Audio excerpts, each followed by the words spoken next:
New 72 Radio, the voice, views, and visions of the collective.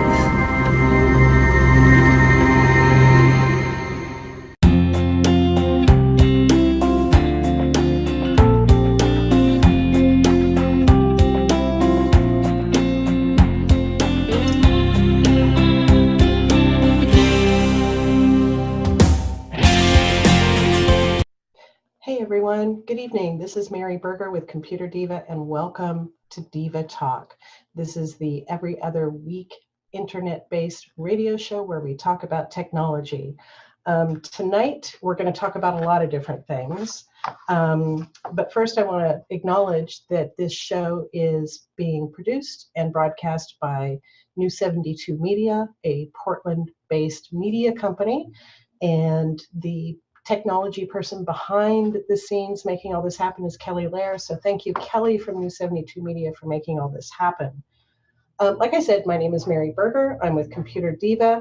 And if you would like to reach out to me, I'm just going to do a little bit of housekeeping up front. If you need to reach me for an appointment, my phone number is 360-567-8838.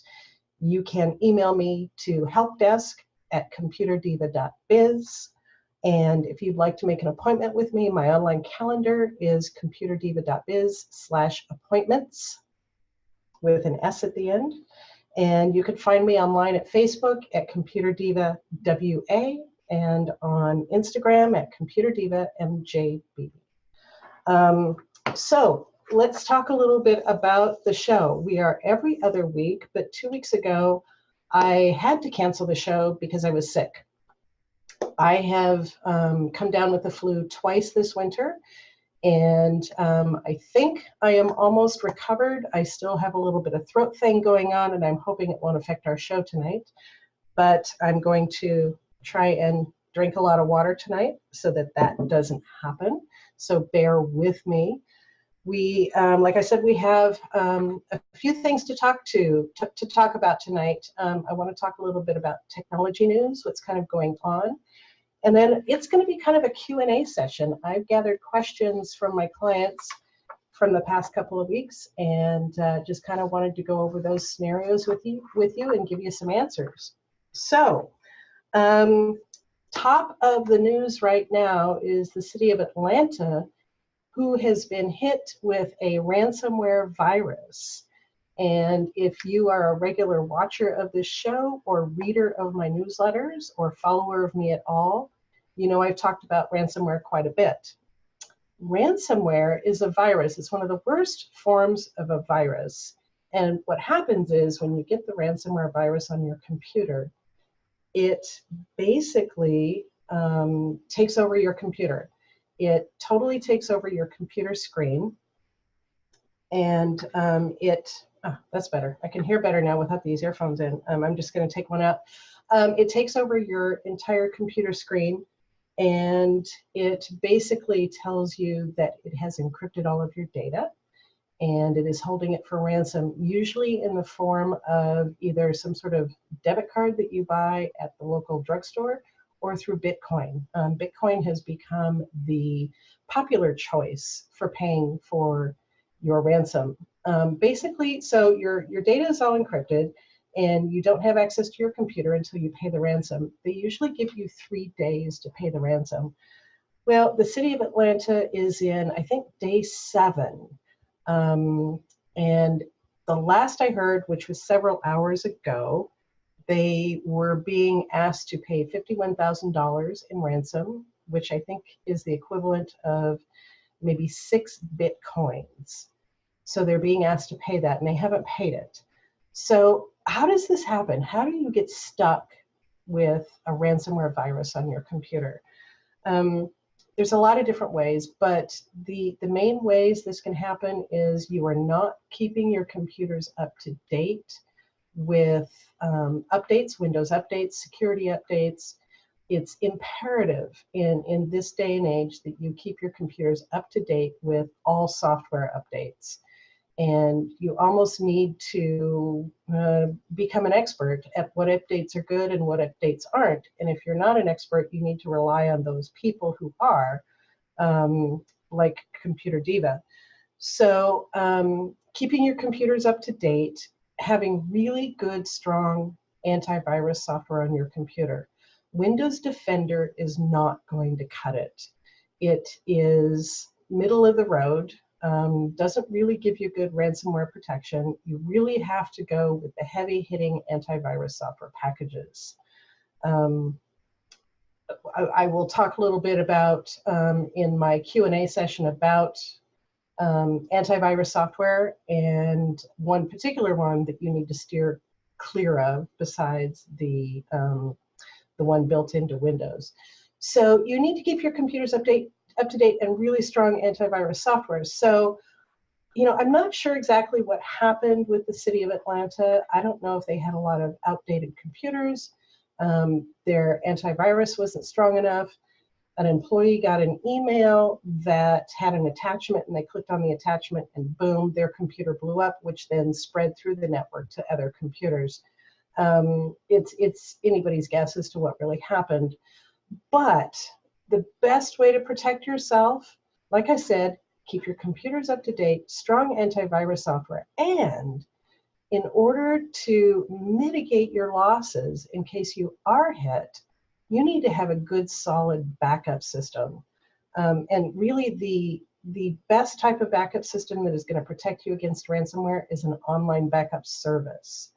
The attached online backup drives to your computer can get encrypted also with ransomware. So the 3-2-1 backup method that I'm always talking about is the best way to go. 3 copies of your data with at least 2 different backup methods, with at least one of those backup methods being an offsite backup. And that's where the online backup software comes into play. So if you have that kind of backup system in place and you're hit with ransomware, it's a no-brainer to get it fixed. You wipe the computer clean, you reinstall all your software, and you restore your data from your online backup service. Sure, it could take a couple of hours, maybe 3 or 4 hours to do that, depending on your computer. But at least you're protected, your data's protected, and you're not paying the ransom. Like I said, I don't know much about the particulars of what's happening in Atlanta, but it's kind of mind-boggling to me that here we are on day 7 of their attack, and they're still dealing with it. A lot of people will probably be called on the carpet because of this. All we can do is kind of wait and see what happens. So that's Atlanta. In other tech news, iOS 11.3 for your Apple devices was released today. It's kind of a major release for iOS. And so some of the enhancements, they have some augmented reality enhancements. I have not had time to dive into augmented reality at all, so I have no information for you on what those enhancements are or what you can do in terms of AR on your iOS device. But anyway, that was part of the update. Battery health improvements. There is some there's some new screens that you can check to see what your battery health is like, and I'm actually going to take you into one of those screens in a minute. There's a new feature called Business Chat. I have not had a chance to dive into that. I just updated my phone maybe about an hour ago, so I haven't had time to play with it at all. And apparently, health records from your health provider can now be viewed in the Health app. They are now integrated with 39 different health providers across the US. I don't know what they are. I have not seen a list. I did see 2. What were they? I can't remember. It'll come to me. And there's a new security feature where when iOS is asking you for your personal data, there will be a new icon, a new logo, and it's bluish in color, and it's 2 heads kind of looking at each other. So that will kind of be your clue that your phone is about to ask you for personal data. So that's a good thing. So the battery health, and also one of the other enhancements is the fact that on the iPhone 6 and the iPhone 7, you could now turn off your data throttling. And data throttling was put into place by Apple to not allow your battery to die when very battery intensive apps are running. But it really kind of slowed down the devices for a lot of users, and it was a huge debacle for Apple. So I'm going to go into, let's see, I'm going to share my screen here. I'm going to show you my iPhone screen. So give me a minute here. Okay, so my screen mirroring is turned on my iPhone. So in my settings, let's go out to our main screen. I'm going into settings there, and I'm going to go up to battery. And we have a couple of options here. You can show your battery percentage up in the top of the menu. Mine says 90% right now. You can see it up there. I've turned on low power mode. And you could tell I'm in low power mode because the battery symbol in the upper right corner of the phone screen is yellow, orangish yellow. And here's the battery health. So this battery health beta is a brand new menu. And it will tell you your maximum capacity. Right now I'm at 98% capacity. And like it says here, this is a measure of battery capacity relative to when it was new. So if you have a lower capacity, it's going to result in fewer hours of usage between charges. Now, I'm real curious to update my iPad, which is sitting over here on my desk. I'm going to zoom in here. And because I'm having problems with the battery on my iPad not charging. So I'm real curious to kind of install this upgrade. I'll probably do it, I don't know, later on tonight or maybe sometime tomorrow. And I want to see what my maximum capacity is. Because right now, when I charge my iPad, and I have an iPad Pro 12.9-inch screen that I got a little over 2 years ago when they first came out. And I could plug the battery cable into it, the charger cable into it, and it'll charge for maybe 10, 15 seconds, and then it stops charging. And I have to take the cable out and put it back in for it to continue charging. And this is with non-Apple cables as well as Apple-approved charging cables. So it's a mix between the two, and I'm kind of wondering, do I need a new battery in my iPad? And you could do that. I think you have to send it away to put the new battery in, and I really don't want to do that. So it's kind of making me think about, do I want to, hold on a minute. Let's get back to that screen. I didn't even realize it had stopped sharing. Hold on a minute.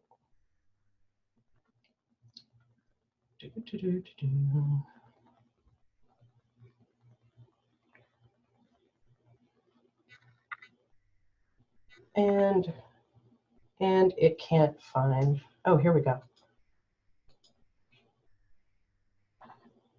The joys of technology, the joys of technology. So here's our screen. So you know, because of the issues I'm having with the battery on my iPad, I'm wondering, okay, do I sell this iPad, which I could probably get about $400 for it, and purchase myself a new iPad? They just came out with brand new shiny iPads yesterday. They are 9-point-something inches, so they'll be significantly smaller than what I have. But, you know, we'll see how it goes. Anyway, so like I said, I'm anxious to see what that looks like on my iPad. So like I said, this is the new screen here for your battery health. And it says up here at the top, it's a beta feature, which means if it messes up, they're not responsible. That's pretty much what beta means. So I'm going to stop sharing that screen. Perfect. Put my phone down here. So iOS 11.3 released today. The other thing well, I'm going to table that. No, I'm not going to talk to you about that right now. So we'll table that for the next show. Not enough information on it yet.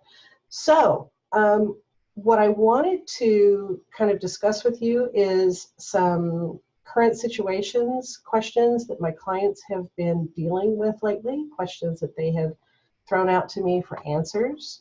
And I thought I picked out three or four of the best ones that have taken place in the past couple of weeks, and thought you all might benefit from hearing about that.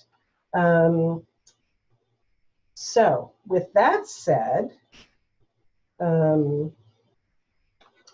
just looking over at my iPad here to see if anybody's joining us live on Facebook. So with that said, so my first question. So I had a really interesting case. This started last week sometime, and it was a client who called me up and said, hey Mary, I'm getting all sorts of emails in my inbox, and it's basically letting me know that emails I'm sending cannot be delivered. So the first thing I thought about was, maybe her email account has been hacked, and somebody is sending email from her account without her knowledge. So the first thing we did was we changed the password on her email account, and we instituted two-factor authentication, which basically means when you log in to your account or you want to change your password, you have to go through 2FA, two-factor authentication, which means that they will send you a text message with a code that you have to type on the screen to verify that you are who you say you are before you can change that password.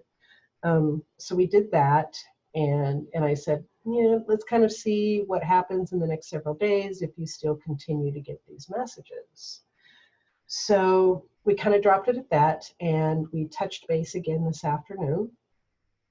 And she said, you know, Mary, I'm still getting all these bounced messages that emails I'm sending are not being delivered. And she said, additionally, a lot of people have let me know that they're getting just blank, empty emails from me.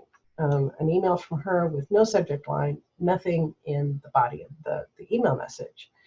And I thought, oh, that's weird. So the first thing I thought was, well, maybe she's got a rule set up in her email account that is dealing with all of this. So I started taking a look at all the email messages she has in her inbox, and trying to find common threads. Well, all the ones she had in her inbox that I looked at today were all from the same company. It had to do with her health insurance account. So it was like a My Chart type thing. And so I noticed all these bounced email messages are coming back from My Chart. And I thought, oh, that's kind of weird. Everything that comes into her email box from My Chart, then obviously there's an email going back to My Chart, which is not, it's an email account that doesn't accept incoming mail messages. So as soon as that autoresponder goes back to My Chart, they respond with, oops, sorry, can't deliver that email. And it goes back to her inbox. So that, coupled with the fact that her customers are telling me she's getting blank email messages, made me look in her email settings. And we found out that her vacation responder, hold on just a minute.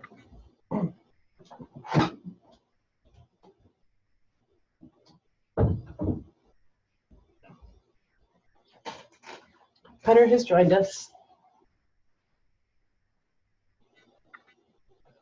Hunter is my dog. She has now just joined us. So I looked at her vacation responder. It was turned on, and just turned on. There was no message set up for the return. And you can kind of see Putter back there in the background. She's kind of looking at us. So anyway, so basically what happened, every time that somebody sent her an email, they were getting a blank email back. And the My Chart was sending her an email saying, hey, you have a message in your My Chart account. They got the vacation response. Their autoresponder sent it back saying it couldn't be delivered. So problem solved. So that was all because an autoresponder was turned on, a vacation autoresponder. So that was an interesting one. Took us over a week to fix, and it took the client giving me bits and pieces of information as we went along. So that was really, really interesting. So I had another client, in fact, I've had a couple in the past few weeks that are dealing with weak Wi-Fi in their home. And they notice that, you know, they'll have their modem in a particular spot in the house, and the farther away they get from that modem, the weaker their Wi-Fi signal becomes. And so they were kind of wondering, you know, what should I do? How can I, you know, enhance my Wi-Fi signal? Should I buy a booster? If I buy a booster, what should I buy? So I kind of wanted to address that a little bit in tonight's show.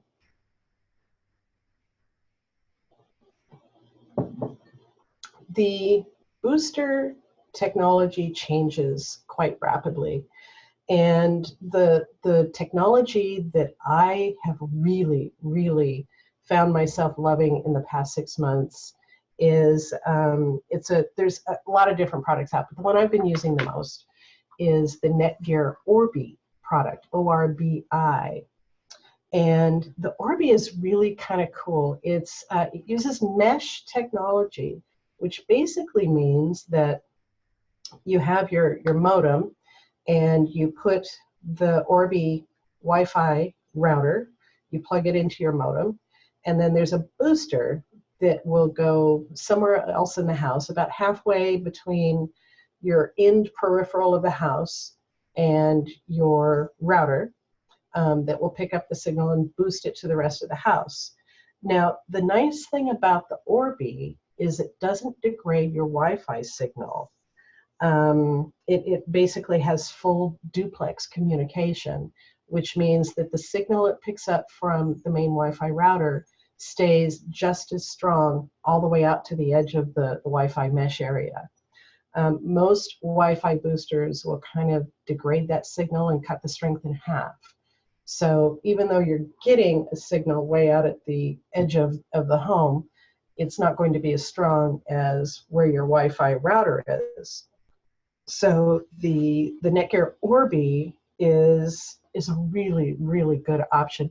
And they're relatively simple to install. They can be spendy. The first unit I installed was probably last summer.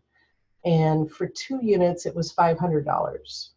And you can now buy the same package for a little less than $400, somewhere between $300 and $400. So a little bit spendy, but it's worth it in the long run for the signal strength. And like I said, you basically hook up the main unit to your modem, and then there's an app. You go into either your phone or your tablet, and you download and install the app, and you connect to the Wi-Fi signal of the Orbi, and it will walk you through the entire configuration. You're able to set up your Wi-Fi name, your password, and once that's established, then you take the second satellite unit, plug it in. I usually plug it into the same room where the main unit is, get the two talking to each other, and then I unplug it and take it to where I actually want to place it. And it's really, really simple to set up. So, so that's what I'm recommending, especially for those larger homes where you want to keep that signal strong and you want it to go quite a long way. In that regard as well, I've also had a couple of jobs in the past 2 or 3 days where we're dealing with Wi-Fi issues, and the client asked me, well, you know, I've got this Wi-Fi, I've got a 2.4 gig signal and a 5 gig signal, and I don't understand why I have 2 different Wi-Fi signals and what's it all about. So what I explained to them is the 2.4 gig signal is, it's a signal that will give you greater coverage throughout the house, so the signal will go out for longer distances, but the bandwidth is not as wide as the 5 gig signal. The 5 gig signal has a very wide pipeline bandwidth, but it doesn't broadcast out as far in the house as the 2.4. And I tell people, if you're going to be using the 5 gig bandwidth, use it with your devices where you're streaming video. Those devices where you want to watch Netflix, Hulu, Amazon, those types of streaming products. And leave the 2.4 gigs for those devices where you're just doing regular computer work. So that's kind of my recommendation there. Let's see. Okay, so here we go with the antivirus question I kind of alluded to. So I have a new client who bought a new computer, and most computers that you buy right now come preloaded with McAfee antivirus. McAfee is they're owned by Intel, and if you buy a computer that has an Intel processor in it, it's going to come preloaded with McAfee. Except for the business computers that I sell, they don't come loaded with antivirus at all, so it saves me some time. But my client said to me, do I keep McAfee? Do I uninstall it? Do I put something else on? What do I do? She was looking to me for advice. McAfee is one of the worst antivirus products you can have on your computer. It is bloated. It will slow your computer down. And in my opinion, it just does not do a good job at all. In fact, I was working on a computer this morning that I suspected had a virus, and it had McAfee on it. And the customer didn't have a choice. They have to have McAfee. It was a business customer, and it's dictated by one of the companies they do business with. So I thought, okay, I'm going to do a test here. I am going to start running a scan on the computer with McAfee. And then I'm going to download and install the free version of Malwarebytes and run a scan side by side, Malwarebytes, McAfee, and we'll see what the results are. Malwarebytes found a couple of Trojans and some rootkits, and McAfee found nothing, absolutely nothing. In fact, the McAfee scan was so slow, I had to stop it before it was even halfway done. So it might have found something, I don't know. I just noticed we had a couple of watchers here. Feline, hey Feline, thank you for watching, and Allison, thank you for tuning in. So I told my client, I said, McAfee, we want to take it off. That's one of the first things I do with a brand new computer is I take off McAfee. And right now, I am recommending my DivaCare antivirus, managed antivirus. We have 2 different virus packages that we use, antivirus packages. One is called NCSoft, and the other is called Bitdefender. And I'm really, really liking both of them. But I'm kind of leaning a little bit right now towards Bitdefender on the new clients that I bring on board. It has slightly better management capabilities. So they're both awesome, awesome products, and they both give you ransomware protection. They're both amazing. So that is what I am recommending. So let's see, what is my next question? I have one more question here. Yes. So I have a client who said to me, hey, Mary, every time I do a Windows update on my computer, something goes wrong. It either doesn't install all the way, or it takes forever to install, and he was just really frustrated with what's going on. This is becoming common with Windows 10. I don't deal a lot with Windows 8 computers. There just aren't too many people out there who still have those. I deal a lot with Windows 7 computers, and the updates are not as bad in Windows 7. They're at least a bit more manageable in Windows 7. But he said to me, I'm just really tired of this. And he said, what can I do?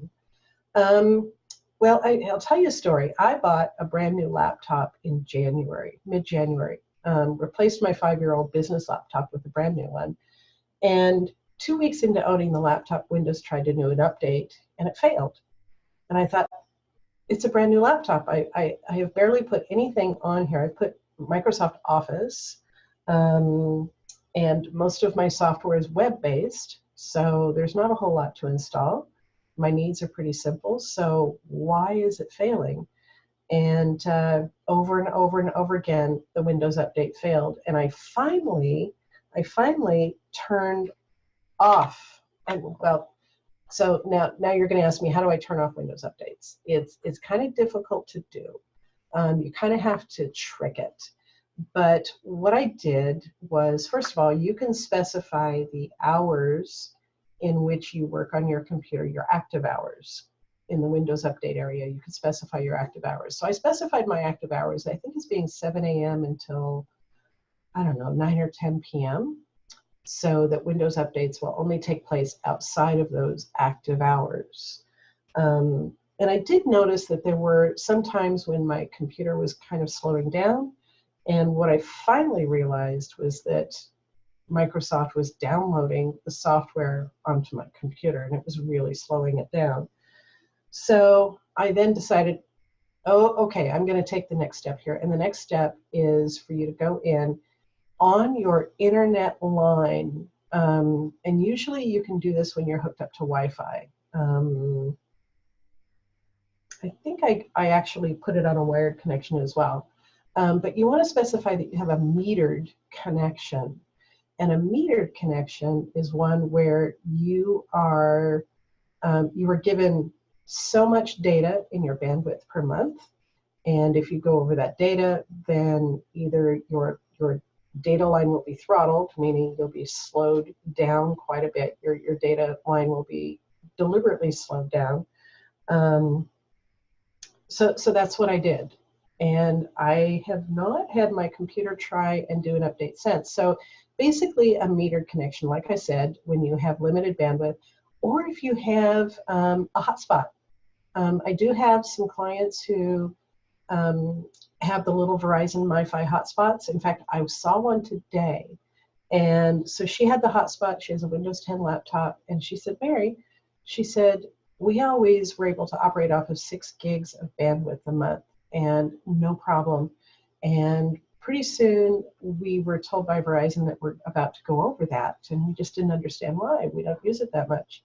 And so they upped their bandwidth plan.